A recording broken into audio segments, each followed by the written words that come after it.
It was actually funny. My second grade teacher, I remember she said to me, I always know when you spend the night with your grandma because your hair's fixed. We've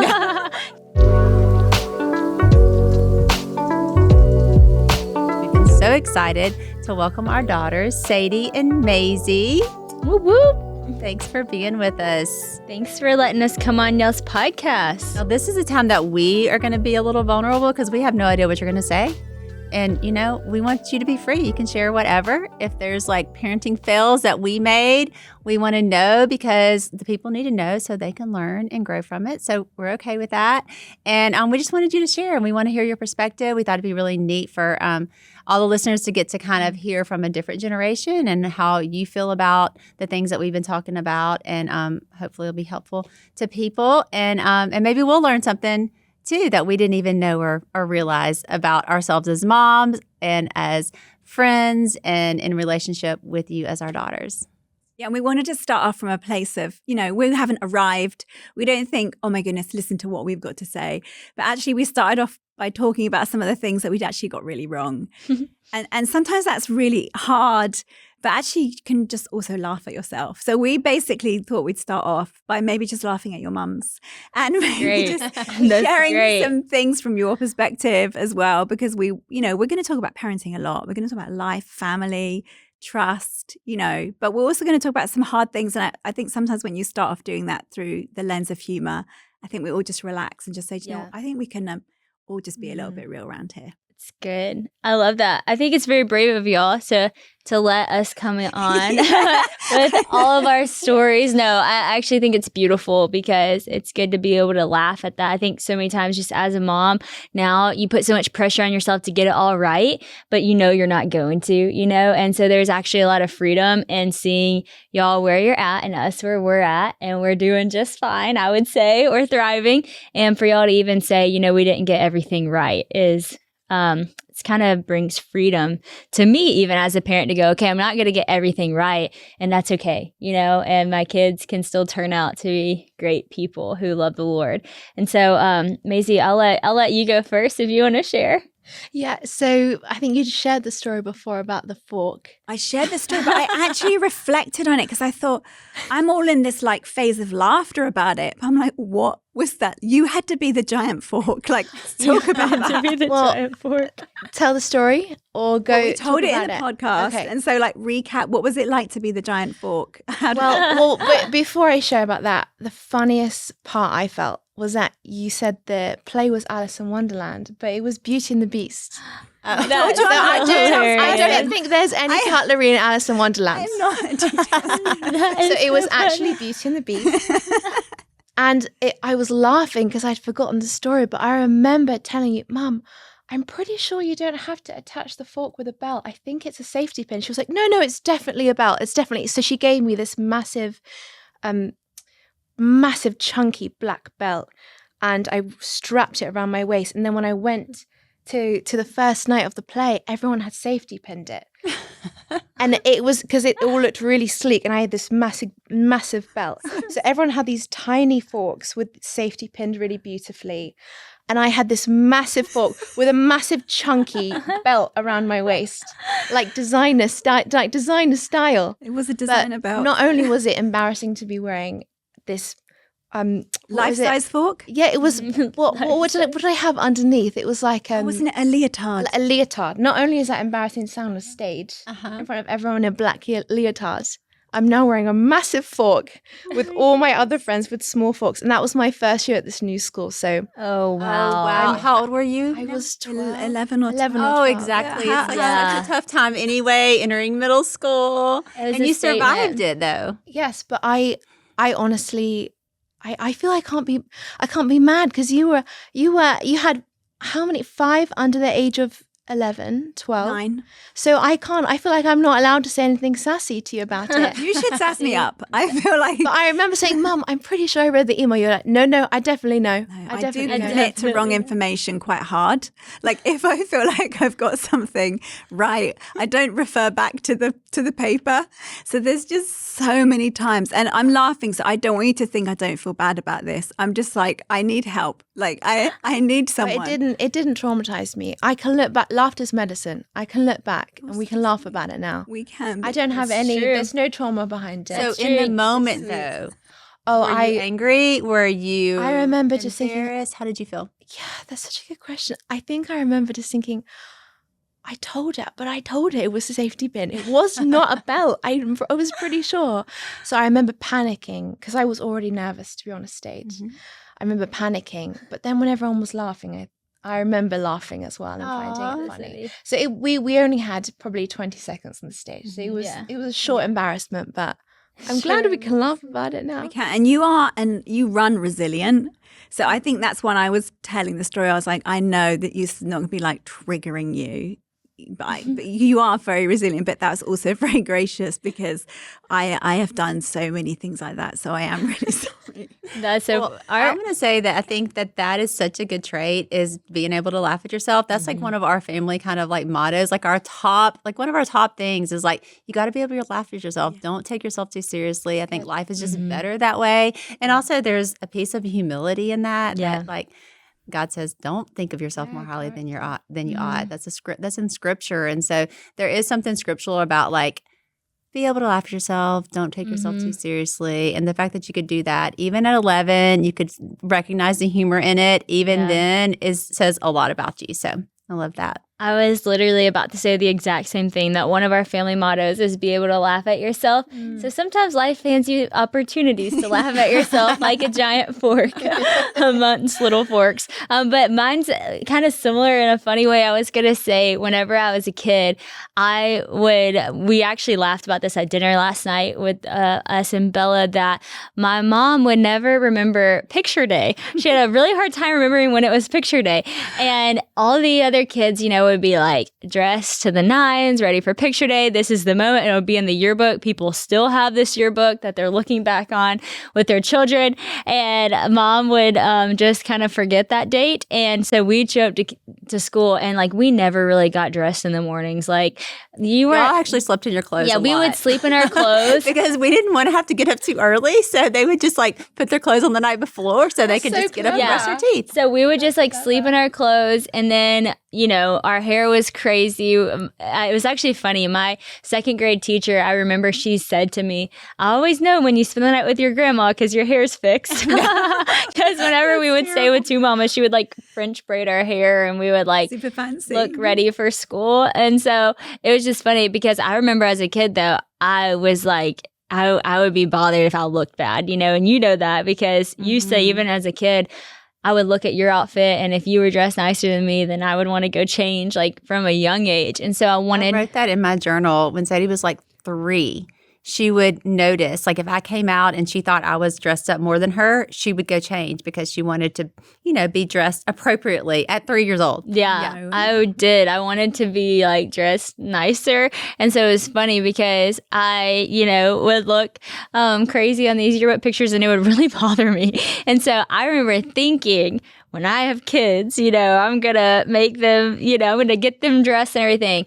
Well, then the other night at our Bible study, Honey walks in. She has a Paw Patrol pajama shirt with Valentine's Day pajama pants with a Rapunzel princess dress over it with blue socks and princess heels and crazy hair. And I just looked at mom and I was like, okay, I understand now. Yeah. I understand. I get it. Like, I get it. So some it is things funny. Just aren't worth the fight. No, it's not worth the fight. That's what she wanted to wear. And I said, honey, are you really going to wear that tonight? She said, Mom, I'm really going to wear this. And I was like, okay, well then you're committed. You look cute. You should go for it. But it's funny because, as you get older, you do gain that perspective. You're looking at your mom going, you had 5 kids. Like, how could I even say anything sassy? And now I'm like, oh my word, I have a 3-year-old who is looking so cute in her disheveled way is like ready to rock it. How could I be like, why would I put up the fight, And so it is just, you gain a lot of perspective as you get older and look back at the situation y'all were in. You had the 4 kids and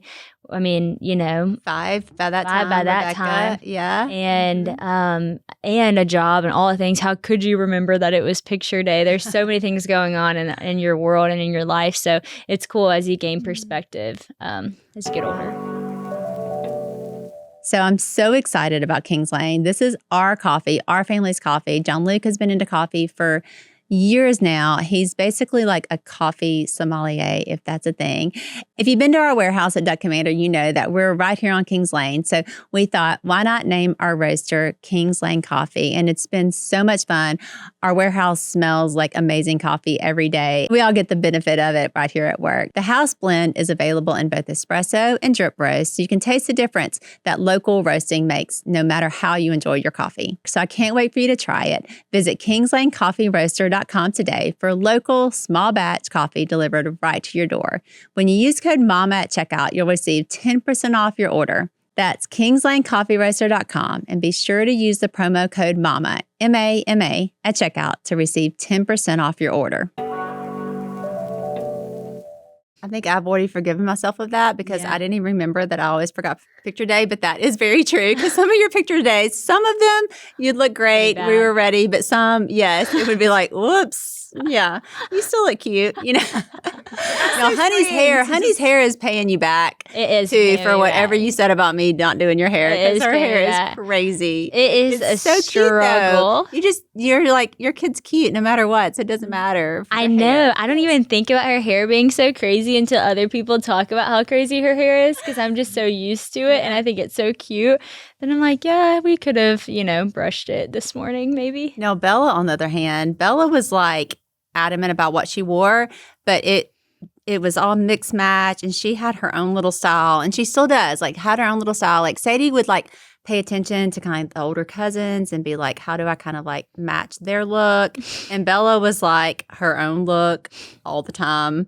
It was just she looks cute and just let her go with it. So each kid is so different in how they and what they need and kind of want from a mom. So I probably should have been a little bit more noticing that on you. No. I was just reminded of one of our like biggest fights when you were a middle schooler. Do you remember this? Yeah, I do. I don't even remember. Oh, yeah. Oh, no, you had another one? Yeah. Well, I just remember Dad at one point being like, you gotta pull it together. Yeah. Middle school, Sadie and I kind of like had a little clash. It's so weird because like we are so close and best friends. And really all of high school were as well. I know. But middle school was a tough one for me. And it's tough with I think both of our girls. I don't know if y'all went through that a little bit because they just did it differently. Yeah. And I remember one picture day that we were doing as a family and we'd chosen a color palette and I'd gone out and got all these outfits. And then you came out in it and I was like, this is perfect. And then right at the end, you were like, I'm going to go for all black. And I was like... in the photos you could just see I'm so mad. It's just like you were being individual, but it was just so tense, wasn't it? Because you were wanting to express yourself, but I had this very clear idea. We're doing autumnal vibes for this photo shoot and just clashing and there being tension and that's just a real thing. But I love that since you've done so much babysitting through college, and she would phone me on the way home. She'd be like, Mom, I didn't realize, like, I get it now. And that's just been one of the sweetest things in our friendship, hasn't it? Because you've been like taking care of these kids and realizing it's not easy to have it all together. And I don't think we should try. Yeah. Yep, it's so true. Yeah, I remember that Christmas card, which is funny because this is not like a you fail. This was a me fail. Like, I look back at this and I'm so regretful for the way that I acted. For taking it. No, for the way that I acted. Being emotional about it. Yeah. So, this was, so again, we kind of talked about one of my friends who their mom dressed them real cute and had the great Christmas cards. Picture day. She was always like perfect, hair done. So I'm comparing myself to her and, wanting to look good and wanting to do other things. And so my mom, I really wanted us to have a good Christmas card. I was like, we have to have a good, because I'm thinking this Christmas card is going to the guy's house that I have a crush on and it's going to be on his refrigerator and I need to look awesome. So in my mind, I was like, this is going to be good. And so when... And this other mom's Christmas card would be the kind of like the custom done with like an extra something like glued on. And she would have like a little poem about each of her children. And it was beautiful. But I didn't have time for that this Christmas. And I was just happy to like log into like what was it at the time? I don't know, Shutterfly or whatever, upload a picture and get it out. Yeah. You know? Yeah. Which at this point, I'm like so impressed because, yes, Christmas cards are a hassle. And so, anyways, she gets it, and I'm like, no, like, this is not it. This is not good. This is not even a good picture of me. We could have done a photo shoot. Like, there is no individual shot. You know, I'm thinking, shoot, this is not good. And so I don't even remember what you said, but you were like, you should just be grateful that I have a Christmas card. And she just like snapped. Then I felt so bad. So then I start crying and I'm like, I'm sorry. And then she's like, you should be sorry. And so then I like can't get over it. So then I'm like being dramatic. I literally sit in the bathtub with no water, fully clothed, just crying. I'm sorry, Mom. I'm sorry. And then she's like, now you're just being annoying. How much you're saying you're sorry. Let's just move on. And so that was at the height of like my drama and all the things. But actually, And I think I was just like, it was a very busy year. Work was busy, kids, and Christmas is hard anyway as a mom because you're trying to like make sure everyone gets even amount of presents and all that. And then whenever she just commented on my Christmas card, it was like hit a nerve. She hit a nerve, and I was just like, how could you be so ungrateful? And then my snapping, of course, affected her because she doesn't want to disappoint me. She didn't want to hurt my feelings in that. So then I felt bad because then I snapped over a Christmas card. I should have been a little bit more mature than that. But then she was like, I was being annoyed with how overly emotional. Like she couldn't forgive herself. And I was like, forgive yourself. It's carrying a the Christmas shame, card. the weight of guilt. Yes. Exactly. But, you know, actually that brings up a good point in parenting. And I don't know if y'all already have talked about this, but like, it's funny because that was it in that era of parenting, and now it's like comparing yourself to the moms on Instagram who are making like the perfect lunches for their kids, and like the peanut butter and jelly is shaped like a dinosaur, and the sourdough. Oh, I don't know if I can return. And the heart shaped strawberries and like the perfect, like it all has a theme, and it's like every day they're posting their boards, and you're just looking at it like, okay, good thing my kids don't have social media and they're seeing this, you know, because my scrambled eggs with cheese on top might not, you know, measure up. But it's hard as a mom not to compare yourself to other moms and like, or feel like the pressure to do like parent a certain way or by a certain method or have a certain schedule. But everyone's life is so different, and that's why like I gained so much more perspective now, realizing the situation that you and Dad were in, like starting Duck Commander, like taking over Duck Commander and having all of us as kids and going to a school that was 30 minutes away and like all the things. Then you're like, how did you have time for that? Whereas you just think like, oh, you're a mom, she's a mom, she does this kind of Christmas card, you know, where you gain perspective. Because now I'm looking at other parents and I'm like, that I have to be confident in the way we parent our kids and not compare myself to other people because my life doesn't look like theirs. So yeah, you know, it might look a little bit different, but truly your kids are grateful for what they have if they're not looking to the left and the right, you know? And so that whole story actually is very relevant to things that I think anyone faces as a mom or a kid, you know, not comparing yourself to the way that other people's lifestyle is. I think that's so good. Mm-hmm. Yeah. I think what you just said about the packed lunch, well, we call them packed lunches, like the lunch boxes.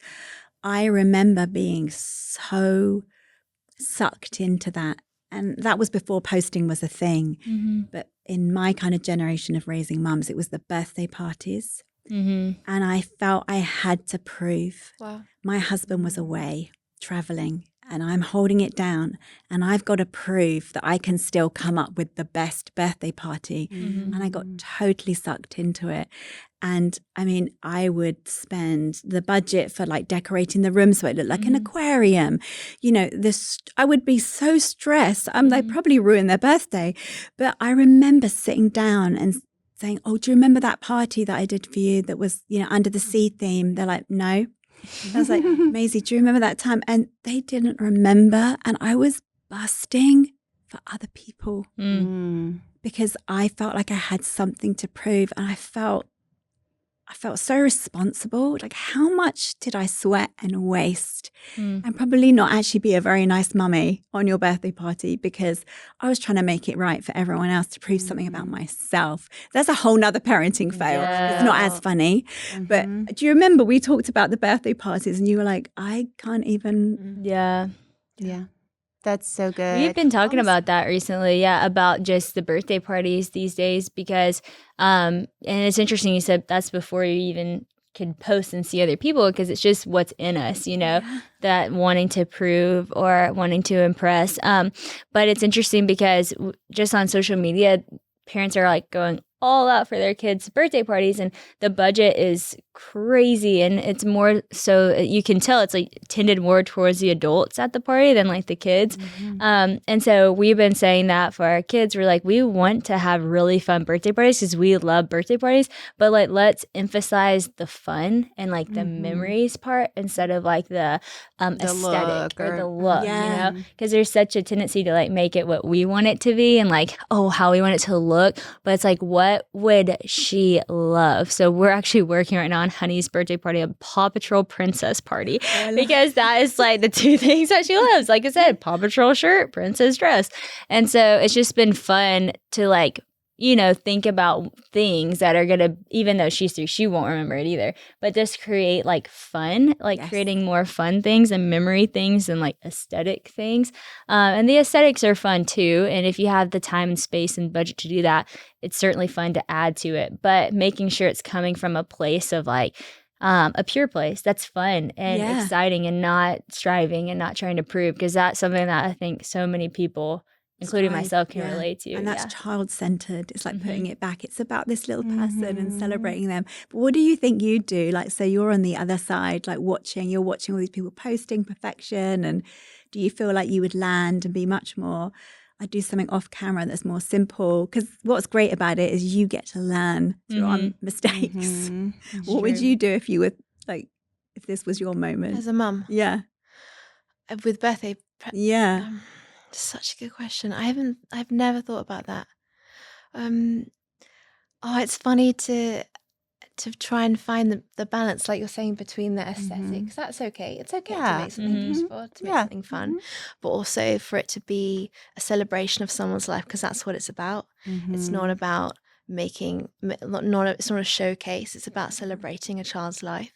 So I'm not sure. I absolutely, I love the Paw Patrol and the princess. I love that because that's a reflection of what your daughter loves right now, not what you like or what looks good to you, but actually what brings her joy. So I think if I have children one day, I hope that I would do something that celebrates who they are in that moment and what they love, and not necessarily what I love, because I'm a very visual person. I love the aesthetics too, but I think I would try and bear in mind and remember this conversation and bear in mind that as well, to make it a celebration of their life. It's good. Yeah, that's good. It's fun as me and Mary Kate are finding the balance, because we're celebrating Ella and Honey, and me and Mary Kate's aesthetics are so different because she's very like, she can make a space look so beautiful, and so I'm leaning into her creativity and like, help me make it beautiful. But also I did get full size Paw Patrol figures that will be staked in the ground, so sorry about that.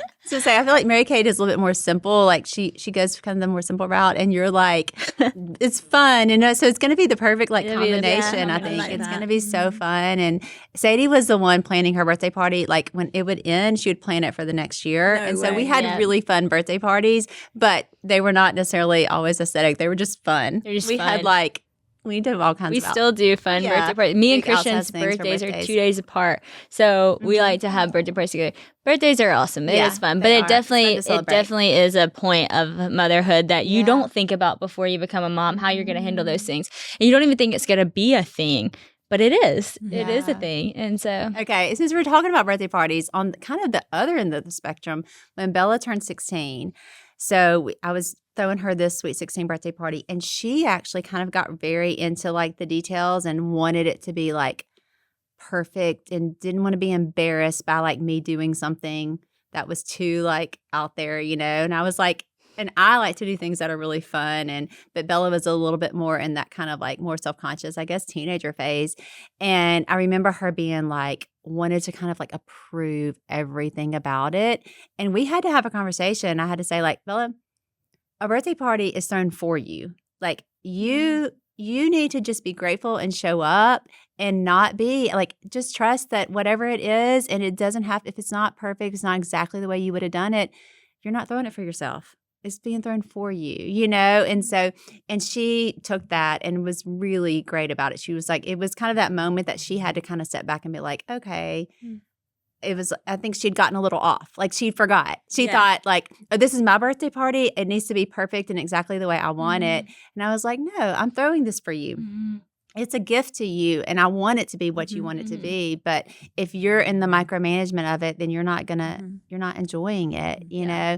And so I do think there's another piece of it that we can get into, not as moms or as just, and even I was thinking about that comparison and like where you are in life, Maisey. I'm sure there's things, you know, you look at online and where people are, and it's so easy to compare yourself or compare what a party someone's thrown for you or compare whatever to whatever else is online. So we can all deal with that as moms or as, you know, as a 50-year-old woman or as a 23-year-old, you know, figuring out where you are in life. I think that comparison is a really important point to bring up. And as we, you know, kind of talk about these parenting fails, that's kind of part of it. We want you to know that like things can look perfect. Everybody can make everything look perfect in one picture and a snapshot or in, you know, or whenever you see your Instagram reel, because that's what it is. It's kind of the highlight feed of your life. But life isn't perfect. It's messy and we all make mistakes. We all have times when we fail, and sometimes they're small and funny and we can laugh about them, and sometimes they're bigger than that and we have to apologize and we have to kind of work through them. And I think we've all experienced both of those things in our life, and I'm sure that everybody listening has as well. And so yeah, you know, I will never forget the day that you texted us. You raised a bunch of slobs. Actually, it was actually like it was kind of like a core memory for me, because I remember every detail of that day. We were leaving church, and I remember the night before too. Like, there's not a lot of things that you remember that vividly, but this particular memory, but I think it speaks to that this was like rare. This never happened. Okay, thank you. That this was like the only time that this ever happened that I can remember, that it was like that intense. Well, the night before we were having fun. We had a bunch of friends over, and yeah, we left the milk out and stuff, which I think was John Luke, but besides the point, we left the milk out and the different deli things meat. and the deli meat. I don't like deli meat, so I cannot be victimized for that. You never made a sandwich. So that I was never not made a you. sandwich. No, so that was not me, and I really don't drink milk, so I'm not on here to say it all wasn't me, but you know, the evidence speaks for itself. However, that did happen the night before, and then we were at church the next day, and I remember like we really we like to go out to eat after church. I thought it was a fun thing for us. And so I remember you texted, you're like, do not go anywhere out to eat. You can only drive through Raising Cane's. And you probably said, and get me something. And you're like, you can only go through Cane's. You come right back here. I can't believe, like, I'm so disappointed I raised a bunch of slobs. She like said, I'm disappointed, which that's such a dagger. Like, that's a huge word to use. And then like, that we're a bunch of slobs. And I was just like, oh my gosh, we felt so bad. It was like the whole ride home was just like quiet and your stomach's just dropping. And then we got back, and this is the core memory etched into my mind. It was Mom. I don't know if you told this part. I did. She was sitting in Dad's recliner, and she had a robe on, and she had her hair in a towel. Like, she got out of the shower, and she was just like, waiting for us to get home. And I'm like like, my first shower after my surgery. But I was like, I got to get ready and get out there to have this conversation. and I was like, you cannot be like straight face staring us down, calling us slobs while you're in a robe with a towel twisted on your head. But she did, and it was effective. But you know, we kind of deserved it. We did deserve it, and I think that we. You know, John Luke and I, we were just having so much fun in high school. We had like so many friends. We always had friends over. We like to be like the fun siblings. We got the pep rallies going. We got the cheer squad going. We always kind of were doing the fun things. And so I think we kind of were testing our limits and boundaries as like, oh yeah, everyone come over and having fun and stay up late. And I think that was a good like wake up call for us. Hey, you know, it's fine if y'all want to have friends over and have fun, because you always welcome that. But like, don't forget that how I raised you, like, you don't leave milk out with the top off, and you don't just like leave the house a wreck. So we needed a good like wake up call and correction in a little direction. But I will say, I do think something in us felt like some of that might have been from the surgery you just had. You're like, she just Say my doesn't feel hormones. well. My She hormones. doesn't feel good. Hormones probably did play a little bit into that, I will say, and just the fact that I was not feeling great. I might have just come off the pain medicine. I probably was like, Yeah. So that all probably played into how I reacted. But yes, y'all, we did. Our house was the fun house, and we weren't super like, oh, it always has to be clean, and it wasn't about that at all. I think I just felt like I didn't raise them to be grateful because they just had no regard for kind of like the milk or the deli meat or all that. And I also felt like, okay, this is a time when I'm down.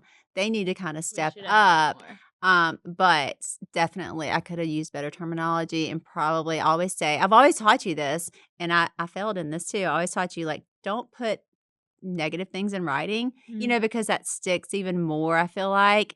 If you have something hard to say to somebody, you can go and have that conversation because then you're face to face. And come to a But conclusion. at like, 4 a.m. when I was really upset about this, I'm like, which I should not have done, and was definitely, it was just a moment. Everyone has a moment. All of us as moms, we all have a moment. We're people, and we have moments when we're just like at our end, and you fire off a text to your swag fam group text in the middle of the night. Well, you did the right thing. We should have gotten in trouble. Yeah. It was just a harsh words to use, which Yes. did do the job, and I still remember it. So, Actually, I don't know if I should say this, but this is funny. I remember me and John being like, do you think she's going through like menopause? She's broken. Like something happened to mom. Like 6 Want our months mum back. later. I remember like, oh no. I think it's hit her. I did that with Rocco the other day because I'm trying to teach him to be more responsible because he's so chilled out though, isn't he? And sweet. But I was like, can you please leave the door, make sure you lock the door. And we got back late at night and the front door had been wide open all day. And so I was like, you are grounded for the rest of your senior year. And Matt was like, I just think that might have been a bit much. Maybe just we need to sit down.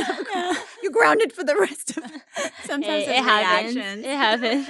I do remember you though, like 6 months later coming to me and being like, I was like, we were doing fun. We were having a fun time doing something fun. And you were like, I'm glad you're back. Like I was worried that you would never come back. You thought it had like permanently changed. Yeah. Yes. Well, it was just a lot. That was a lot, like your surgery and everything. And then we really were like, she's going through it. Something's happened to mom. How long does menopause last? It's like, that was hilarious. It's hilarious. Do you remember when you made me a cup of tea for Mother's Day when you were about 7 and you put the plastic kettle on top of the stove and do you remember? It was Was that like, definitely me? yeah. Was that Or definitely maybe we should clear the air. Was it not you? It was feel John that- Luke who did the I milk, and it was feel that not- was I will take responsibility if that was me, but I just have a feeling that might have been one of the boys.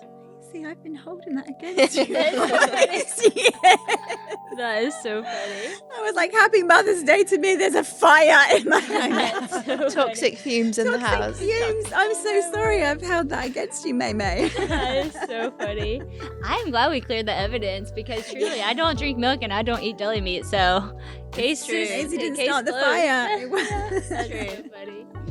We hope that this episode has just made you feel a little bit less alone, giving you a little freedom to have a fail and not do it all perfectly, and but continue living. And one day, if not now, one day you'll be able to laugh at yourself and have a conversation with your kids and say like, yeah, I could have probably done that better, but we're good and we still love each other, and maybe it made you more resilient or strong or something because of it.